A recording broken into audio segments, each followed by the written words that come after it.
Antofagasta Televisión, con el gentil auspicio de Barrick Saldívar, trabajando por el éxito mutuo, presenta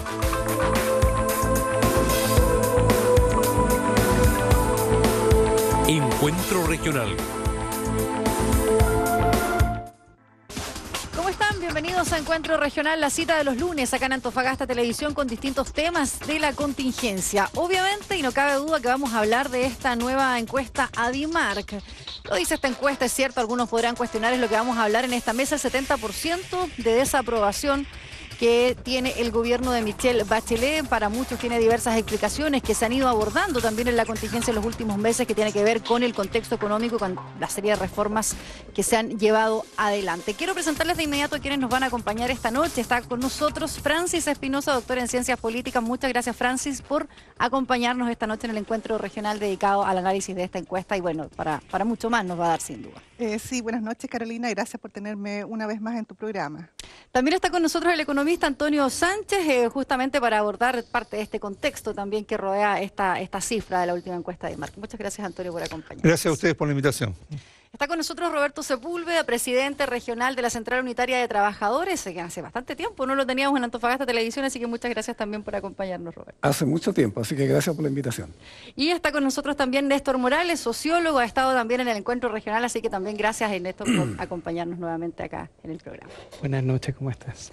Así es, vamos a conversar entonces con esta cifra, yo lo digo un 70% que lo decía, ¿cierto?, la propia empresa que realiza esta encuesta. En los 9 años que se lleva realizando es uno de los niveles más altos de desaprobación que se ha encontrado, lo que muchos ven con ojos de preocupación por este descontento ciudadano que se reflejaría en esta encuesta. Primero, para muchos, ¿cierto?, es solo un indicador, para algunos validarán obviamente o no lo que pueda decir. Francis, ¿a ti te parece que es una encuesta finalmente válida? ADIMARC se ha ido un poco posicionando también en nuestro país como un referente, como algo que sí importa, aunque el gobierno ha dicho recurrentemente que no vive esas encuestas y cada uno de los gobiernos un poco lo repite también. Sí, efectivamente, las encuestas de estas características tienen muestras muy representativas, entonces por ende son, digamos, organismos o entidades que entregan, digamos, datos duros, pero datos duros que efectivamente dan a conocer por lo menos una fotografía o una radiografía de lo que es la realidad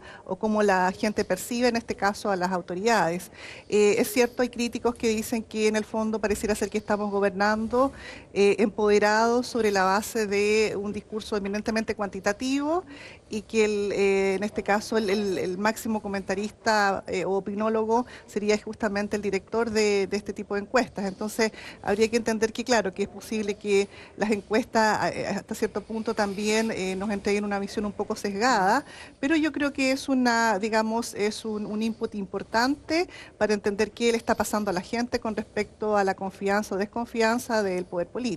Néstor, ¿cómo posicionamos esta encuesta justamente en nuestro país? Yo digo, son 9 años en que se lleva realizando, pero sin duda ADIMARC ha sido la que marca los titulares y sobre la que comentamos los medios durante una semana casi completa, y esto por todo el año que ha pasado y además con los resultados que ha tenido este gobierno. Sí, o sea, 9 años es harto tiempo. 9 años realizando un tipo de instrumento, aplicando un tipo de instrumento con los resultados que obtiene, evidentemente tiene, por más malo o bueno que sea la tara, por más bueno que técnicamente pueda hacer, evidentemente entrega datos que, si bien no son técnicamente lo que son la realidad, sí reflejan en parte o coincide o a veces tropieza incluso con la realidad, lo que perfectamente nos indica que existen coincidencias finalmente entre las personas que responden un teléfono fijo, como es la encuesta ADIMARC, y lo que estamos conversando en los café, lo que conversábamos hace un rato. Las coincidencias no son otra cosa, sino más bien una opinión pública, digamos, que está soterrada, que quizá con la encuesta nos permite finalmente a los ciudadanos expresar algo que no tenemos cabida en los medios de prensa o finalmente en los debates parlamentarios. Ahora, ¿qué provoca en un país, bueno, si nos miramos igual con nuestros vecinos, Argentina, ¿cierto? También la presidencia no tiene una buena acogida Brasil tenemos el mismo problema, pero en Chile estamos un poco sorprendidos todos de que este 70%, sobre todo por lo que encarna la figura de Michelle Bachelet, que era una de las que llegaba, ¿cierto?, con las mejores cifras y donde parecía que iba a darse otro cuento. Estamos en un momento bien distinto con ese 70%, Néstor. Sí, ahí pasan dos cosas. Pasa una que nos enfrentamos a una realidad global. La política, en cuanto a actividad en el mundo, tiene un desprestigio enorme, un desprestigio real, evidentemente por algo que una persona que conozco me decía, este es el año de la verdad, y estos han sido los años de las verdades, en las que evidentemente las certezas o las verdades de cómo se opera finalmente en ese ámbito, tanto en Chile, en Francia, en Brasil y en otros lugares del mundo, empieza a salir a la luz pública y son las mismas personas las que empiezan a darse cuenta y a restregar en la cara finalmente a quienes piensan ello o pensaban que tenían algún cierto tipo de interés en ello y más bien se dan cuenta de que son otros más bien los intereses que dan dando vuelta. Y por otra parte, creo que mucho más centrado en lo local, evidentemente que cuesta mucho entender esta figura de cómo vamos a decirle a nuestra madre, finalmente, comillas, cosas bien feas a la cara, decirle no, finalmente, a una figura tan maternal como fue Michelle Bachelet en los últimos años, mientras estuvo fuera en ONU Mujeres y cuando fue presidente, evidentemente salió con un 80% de aprobación o de abrazos. Es dar vuelta completamente el escenario. Pero esto es básicamente lo que aquí los psiquiatras van a matar, pero no es matar al padre, que es matar a la madre finalmente. Es decirle, ¿sabe qué? Incluso a usted que la queremos tanto, incluso a usted que le tuvimos tanta estima, hoy nos damos cuenta de que hay cosas en las que no estamos de acuerdo y por lo tanto tenemos que sentarnos a conversar. No sé si en contra, no sé si a favor, eso lo dirá la ciudadanía, pero evidentemente que hay cosas que la ciudadanía en la calle quiere ponerse a conversar. ¿Es, Antonio, el aspecto económico o el que el ciudadano de a pie, como se dice hoy, sienta un escenario distinto? ¿Tiene que ver con esta desaprobación? ¿Tiene que ver con estas reformas que hemos tenido? ¿Tú ves necesariamente que ha pasado por ahí o simplemente es una cuestión más generalizada como lo ponen? Yo creo que es un cúmulo de cosas, no es una sola, siempre son muchos los elementos que van constituyendo una realidad y hoy día la ciudadanía está mucho más interiorizada de lo que está sucediendo. La prensa, los medios de comunicación electrónicos, los más formales, todo hoy día está en forma instantánea entregándonos todas las informaciones y la gente está más enterada de todo lo que está ocurriendo. O sea, hoy día la sorpresa puede dar cómo tan rápidamente nos cambia un escenario a otro.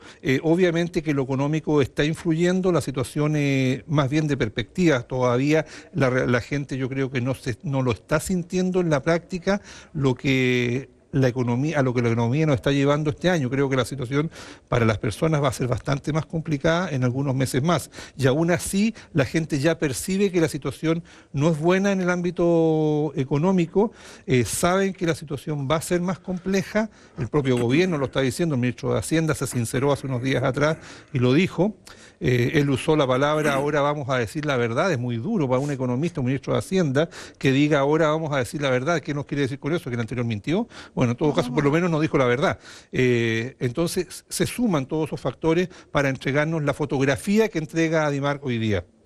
Sí, decía un poco la misma presidenta, ¿cierto? Esto del realismo que se pone como una de las frases donde para muchos es igual a incertidumbre. Es decir, si antes había un poco, ¿cierto?, de confusión en la ciudadanía, hoy había muchas de las reformas que no se alcanzaban a entender, con este otro factor parece nuevamente el escenario volver a ponerse aún más difícil cuando se pone el panorama económico entre medio de todo lo que estábamos discutiendo. El nuevo ministro de Hacienda hoy día se vio enfrentado a una realidad que se tiene que discutir el presupuesto de la Nación del próximo año. Así que en algún momento tenía que sincerarse. Ya lo oía el ministro de Hacienda anterior, si bien había presentado al principio de año un panorama distinto, el nuevo ministro tenía que sincerarla porque la discusión del presupuesto de la Nación tiene que hacerse en base a términos reales. Por lo tanto, él cuando dijo voy a decir la verdad, bueno, efectivamente la dijo y es primera vez en la historia, por lo menos reciente del país, desde el año 90 en adelante, del regreso a la democracia, que vemos que un ministro de Hacienda proyecta un crecimiento de la economía menor que lo que predice el Banco Central. Ya, sin embargo, él lo hizo, tuvo la valentía de decirlo, ya ha continuado entregando cifras reales. Eso, como digo, va constituyendo lo que es el panorama que nos estamos enfrentando y que la gente ya lo está percibiendo y que esta encuesta, no solamente Adimar, que Adimar se ha ganado un espacio, son 9 años de trabajo, pero no se compara consigo misma, se compara también con otras encuestas y son todas relativamente coincidentes. Por eso que sabemos que la realidad es la que se nos está presentando hoy día, pero también tenemos que tener claro que es una fotografía y que las realidades cambian diametralmente de lo que sucede de un día para otro. Hoy día hay noticias que son tan golpeantes como la que tuvimos hoy día, por ejemplo, que sucedió en la Fiscalía, donde hay un fiscal que está siendo acusado hoy día y muy cercano a nosotros, porque fue fiscal de Antofagasta, de acusado de filtrar informaciones. Son golpes que se producen en la ciudadanía que pueden cambiar la percepción de las personas o aún peor, perjudicarla. Y yo creo que lamentablemente las noticias que estamos recibiendo, las señales que hoy día por lo menos anunció la presidenta, de sinceramiento de algunas cosas, pero también de muchos eslogan, no van a dar cuenta del realismo que efectivamente necesitamos para comenzar a crecer y a recuperarnos nuevamente. Roberto, sí, justamente la comunidad ha ido cambiando su percepción respecto del gobierno. El gobierno también lo ha hecho respecto de las prioridades que va entregando a cada uno, ¿cierto?, de los aspectos que definió este programa de Michelle Bachelet. ¿Con qué ojos ves tú el que justamente se tenga que esa promesa, ¿cierto?, el compromiso, ir ajustando, ¿cierto?, con un traje a la medida que dependa además de múltiples factores cuando hablamos, ¿cierto?, de temas como la educación, el tema laboral, incluso el de la reforma constitucional? Bueno, respecto de las encuestas, ya que tanto nos hemos dejado manejar por ellas, las encuestas rigen para un gobierno o para el otro. Y aquí hay que jugar con esas cartas. Y hoy día si hay un 70% de desaprobación es porque se ha hecho mal la pega. Así de simple. ¿Qué ha sucedido también en el intertanto? Que la gran mayoría de los chilenos que votamos por la presidenta Bachelet, que no solo pidió la presidencia, sino que pidió además tener parlamentarios para poder llevar adelante las reformas, consideramos eso nuestro principal factor. O sea, las reformas que se iban a llevar a cabo, y por eso pusimos la confianza. Ahora, cuando se habla de este realismo sin renuncia y empiezan a haber recortes, y en el ámbito laboral ya no es reforma, sino que es una ley que moderniza las relaciones laborales, entonces cada uno de nosotros, o de la gente que escucha, ¿no?, en general, hombres y mujeres en este país, empieza a tener una decepción. Y cuando además los temas que nos conciernen en términos de educación, en términos de laborales, la discuten en este famoso cónclave aquellos que tienen un 21% de aprobación como gobierno. ¿Qué pasa? O sea, ¿a quién representan? Entonces, la verdad es que uno empieza a encontrarse decepcionado, y esa me imagino que es la naturaleza de la baja en la aprobación. Yo, todavía no se ha terminado el proceso de las reformas laborales, o de las que nosotros llamamos reformas laborales, pero no el gobierno. Si nosotros sentimos que este modelo que ingresamos, este bebé que ingresamos, sale transformado en un Frankenstein lleno de cortes para todos lados, nos vamos a sentir muy decepcionados, nos vamos a sentir traicionados por quienes nos ofrecieron un país con reformas en la Constitución, en lo laboral, en lo educacional. Y ahí yo creo que está la respuesta, más allá de que los cientistas políticos hoy día están haciendo una serie de ejercicios para interpretar todos estos cambios que tú muy bien señalabas, que son tan rápidos. Pero tiene que ver con eso, con las decepciones que tenemos. Y justamente, ¿qué señal da este cónclave donde, cierto, tenemos en el discurso, y no tan lejos, el 21 de mayo se nos decía, por ejemplo, que el 60% de la gratuidad, cierto, era la cifra que se nos daba? Hoy día tras el cónclave se dice que no, que es el 50%, cuando un 10% para muchos es bien significativo. O lo que nos decía Roberto, justamente hablamos de reforma laboral, pero insisten en este cambio también respecto de decir no es una modernización a la ley, es decir, como que nos estamos poniendo más chiquititos cuando en realidad la promesa era tan osada y tan grande de estas reformas estructurales que iban a cambiarlo todo en el país. No sé si Francis o Néstor se quieren referir un poco a qué señal da este cónclave justamente. Bueno, este cónclave era necesario porque en el fondo pareciera ser que el gobierno estaba gobernando sí los partidos que, digamos, componían el espectro de la nueva mayoría. Yo creo que acá también se ha planteado la idea de, en definitiva, que hablamos con una nueva izquierda, en definitiva, cómo podríamos clasificar esta nueva izquierda en función de partidos tan ambivalentes como lo constituye la nueva mayoría. Entonces, vuelvo a la pregunta inicial, obviamente este cónclave era necesario tarde o temprano. Ahora, ¿qué señal da? Particularmente, creo que en un artículo leí por ahí que finalmente era todo un juego de imagen en el cual en definitiva lo que se pretendía era darle un apoyo irrestricto al gobierno de la presidenta, y en ese artículo se decía, bueno, en el fondo que no dé lo mismo sacarse la foto para las próximas elecciones municipales o parlamentarias o presidenciales digamos, en este caso con la presidenta, es decir, que no se acabe la figura carismática que en el fondo hemos proyectado como país hacia ella. O sea, en definitiva lo que quiero decir es, me pareciera ser que este cónclave en el fondo es un grupo de partidos políticos que pertenecen obviamente a la nueva mayoría y que en el fondo dan su apoyo a estas reformas un poco estrechas, a este realismo sin renuncia, que en el fondo desde la teoría política el realismo es otra cosa, y sin renuncia es, bueno, en el fondo hagamos las cosas con más simpleza, hagamos las cosas a otra velocidad, ya no usemos la metáfora de la retroexcavadora, sino que a lo mejor utilicemos otra metáfora, y de qué manera llevamos de a poco las reformas, porque efectivamente económicamente no son viables, o sea, un discurso que podría haberse planteado en un principio, incluso en las campañas electorales. Ahora, tú decías, Franci, de alguna manera estos partidos políticos van a respaldar algo, pero ¿qué tan importante será, en definitiva, cuando es imposible cambiar, al parecer, la percepción de una ciudadanía que mes a mes viene diciendo lo contrario?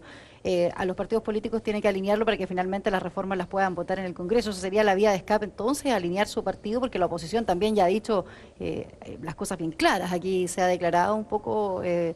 cierto que están en veredas contrarias. Yo creo que desde la oposición no hay señales muy claras de que vayan a apoyar al gobierno con estas reformas. Más bien han dicho, o sea, se están haciendo muy mal las cosas. Sí, efectivamente, bueno, evidentemente la oposición está aprovechando, digamos, estos números porque en cierto modo los números también los benefician a ellos.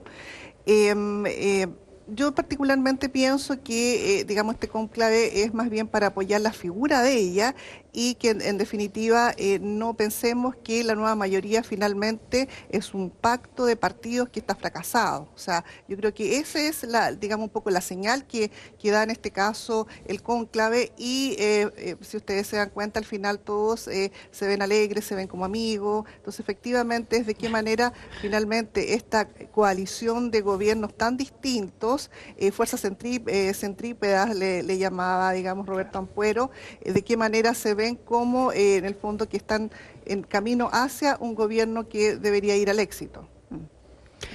Sí, yo ahí discrepo un poco con Franci. Efectivamente, el cónclave es un hecho. Se hizo, la mise en scène, digamos, todos van, se genera una pequeña como homilía finalmente en la que suceden varias conversaciones. Es un rito, es un rito. Lampedusa ya lo dice muy bien en El Gato Pardo, que todo cambie para que nada cambie. Básicamente esa es la estrategia. Y fíjate cómo sucede. Francis lo relata súper atingentemente. Sucede en un lugar que solo pueden acceder ellos, entre ellos, y las decisiones son para apoyarse entre ellos. O sea, absolutamente caso omiso a lo que quiere decir finalmente la ciudadanía, y con esto no quiero decir simplemente una encuesta, sino también las conversaciones que existen al interior de los gobiernos regionales, y usted mejor me puede ayudar que el resto, las conversaciones que tienen las organizaciones civiles, las mismas organizaciones de la sociedad civil, buena parte, muy cercana a la anterior concertación, le entrega una carta hoy día a la presidenta en el mismo cónclave, exigiéndole que las cosas a las que se había comprometido, no solamente ella, yo creo que no tiene que ver con ella en este caso, sino más bien tiene que ver con todo, digamos, el conglomerado que actúa de manera como una circunferencia muy cerrada, en la que se toman decisiones a partir de los intereses, de los gustos, de las necesidades, de los llantos y a veces incluso de las actuaciones histéricas de ciertos parlamentarios para poder reaccionar respecto a un Chile que solamente ellos imaginan y que no está en la calle, que no está en los campamentos. Cuando se le pregunta a los parlamentarios sobre la realidad de los asentamientos humanos, sobre la realidad del territorio mapuche, sobre la realidad, sobre las reformas laborales que son tan necesarias, el 80% de los chilenos las familias chilenas viven solo de los ingresos de un salario. Por lo tanto, una reforma laboral es fundamental. Por supuesto que nos quiebra, digamos, enteros si tenemos que discutir esos temas, pero si no se discuten y solo lo que vamos a discutir tiene que ver con una figura o con varias figuras que son estos precandidatos o los parlamentarios más connotados, incluso hasta la derecha hizo su propio cónclave y también terminaron peleando sobre cosas que solamente a ellos les importa. Cuando eso sucede es que uno empieza a pensar, como piensa cualquier persona en la calle, en el campamento, cuando está trabajando, las personas que están limpiando afuera de la calle. Evidentemente nadie se está preocupando de mí. y que existan estas misas, estos ritos, finalmente no tienen nada que ver con la realidad y efectivamente nos van alejando un día cada vez más hacia mejores estándares de vida. ¿O por qué se sigue tomando ese camino? Si es la señal más equivocada frente a lo que debiese tratar de revertirse, que en el fondo recuperar la confianza de la ciudadanía o recuperar la confianza del inversionista, dirá otro, o no sé, es buscar las alternativas. ¿Por qué seguimos repitiendo el cónclave, la cosa cerrada con los políticos? Porque en el minuto en que se abre, se rompe todo. Se cae el castillo de naipes efectivamente, en el minuto en que uno dice que entre nuevo aire, que entre la discusión, que entre una nueva constitución, por ejemplo, comienza inmediatamente a temblar toda la estantería, porque finalmente lo que hemos construido está sobre la base tremendamente endeble, tremendamente débil, sobre lo que nosotros estamos hoy día discutiendo como una cosa que es tremendamente fuerte y que nos ha hecho renombrados en todo el mundo. Son cosas que son tremendamente inestables.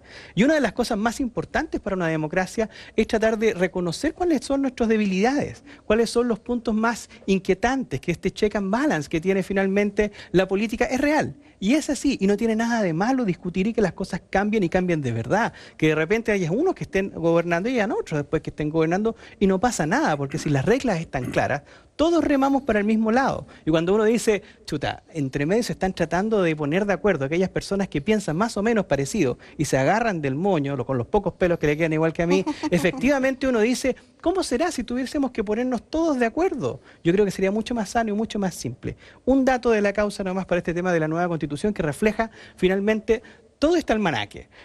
El 99% de las organizaciones que participan en Chile, que participan con los criterios de participación que tiene el gobierno y que tiene el Estado, son los clubes de adultos mayores. ¿Cuál es la población que representan los adultos mayores en Chile de participación, aquellos activos? El 1%. Si siguiéramos esos criterios, efectivamente aquellos que participan solamente de manera más activa podrían elegir finalmente los destinos de las personas que van a vivir los próximos 50 años. Más o menos lo mismo sucede en los partidos políticos, cuya cota de edad debe ser superior a los 45 años hacia arriba. ¿Qué tienen que ver con temas de juventud? El 60% son hombres. ¿Qué tienen que ver con temas de género? El 80% más o menos nunca ha tenido una empresa. ¿Qué tiene que ver con comercio? Con cosas que tienen que ver con las situaciones que le pasan a la vida cotidiana en la calle. Esas son las problemáticas y esas son las distancias tan grandes que comienzan a desarrollarse en una cosa tan simple como un cónclave. ¿Eran muy grandes las aspiraciones, Roberto? ¿O éramos un país en el fondo antes distinto? O sea, ¿era posible realizar estas, o nos tenemos que dar cuenta de que no es fácil llegar a esas tres reformas, por lo menos tan estructurales? Educación, hablando de reforma laboral y de constitución, nomás por poner... Mire, permíteme responder desde el ámbito que me compete, que es el laboral.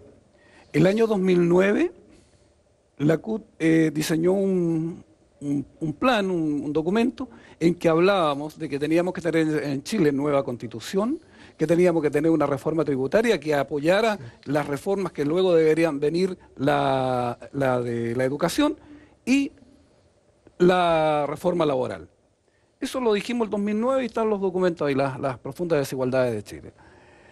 Si hoy día hay reforma laboral, o como le llama el gobierno, ley diferente, de modernización, y aquí quiero ser claro, es porque hubo una organización, la Central Unitaria de Trabajadores de Chile, que puso el tema. Este tema no estaba en el programa, y logramos poner como cuarto pilar ese tema. Por lo tanto, es un mérito de la CUT estar ahí. ¿Por qué pedimos reforma laboral? Porque hace 35 años que vivimos todavía con el plan laboral de Piñera, dictado en dictadura, ¿no? Que ha generado profundas desigualdades en el pueblo de Chile. Ha enriquecido a un sector y ha empobrecido a otro. El 70% de los trabajadores chilenos ganan menos de 300.000 pesos. Y entonces esas desigualdades nos llaman a poner el énfasis en la reforma laboral. Ayer, si no me equivoco, salió la encuesta Mori, que habla de que un 64% de los chilenos apoya la reforma laboral. Es decir, estamos liderando una demanda muy sentida del pueblo chileno, de los hombres y las mujeres de trabajo. Y entonces si uno percibe que empiezan a haber recortes, que no ponen un derecho a huelga, pero ahora nos inventan uno que en derecho comparado es una cuestión muy sui generis de los chilenos, que nos habla de los servicios mínimos universales. O sea, ya no es el tema del agua, ya no es el tema de los hospitales o de la luz eléctrica, sino que puede ser una fábrica de zapatos o una tienda en el retail. Cuando nos hablan de adaptabilidad laboral, que es cambiarle el nombre, la sutileza de no decir flexibilidad laboral, y que vuelve a deshumanizar el tema del trabajo después de las grandes luchas por las 8 horas, por las grandes luchas por bajar de 48 a 45 horas en este país, vamos a volver a las grandes jornadas de trabajo de 12 horas, pero que además van a ser el punto central de cualquier negociación colectiva. Es decir, si yo soy empleador, ok, te doy lo que es parte de lo que me estás pidiendo, de mucho agrado, pero firmemos esta adaptabilidad laboral. En eso se va a centrar. Pero además es una cuestión que ya existe en los centros mineros, ¿no? Que pueden hacerlo por la fuerza que tienen. Entonces, todo este conjunto de cosas que nosotros hemos estado planteando, por ejemplo, ¿qué va a pasar si no nos entregan la posibilidad de la negociación ramal que hacen esos miles de chilenos que no pueden formar un sindicato porque hoy día las empresas los tienen absolutamente divididos y no pueden negociar colectivamente? ¿Qué pasa con esa gente? Se sigue empobreciendo. Por lo tanto, su horizonte de mejora de calidad de vida en este país se aleja. Y por lo tanto, tiene necesariamente que producir decepción. Y vuelvo a insistir, y respondiendo a tu pregunta, no sé si ayuda o no ayuda la respuesta, pero esta central con respecto del gobierno regional no tiene ninguna relación, porque al principio lo pedimos y dijimos, si este es el gobierno de nueva mayoría, entonces no puede ser constituido solamente por los partidos políticos, que representan alrededor del 3% de la población, tiene que ser también constituido por las organizaciones sociales. Ah, pero miremos quiénes están en los gobiernos, lo que tú muy bien decías fuera de cámara, gente que va a buscar pega, que es amigo del que hoy día está en el poder, y que finalmente, y uno lo puede decir con nombre y apellido, no tienen ningún ADN con este gobierno y por lo tanto están haciendo una pega. Y mañana cuando termine y hayamos fracasado en las diferentes instancias que estamos tratando de salir adelante, ellos parten a buscar pega a otro lado y se acabó el problema. Y aquí quedaremos los que desde un punto de vista o de diversas organizaciones vamos a tener que seguir batallando por un Chile más justo, más solidario, con mayor equidad. Vamos a ir con esa frase a pausa comercial y al regreso vamos a profundizar también si hay otras visiones respecto en particular a esta reforma laboral tan reciente y uno de los aspectos que también el gobierno ha dicho, ¿cierto? Le puso algunos matices con esta ley que moderniza, ¿cierto?, lo laboral. Ya volvemos.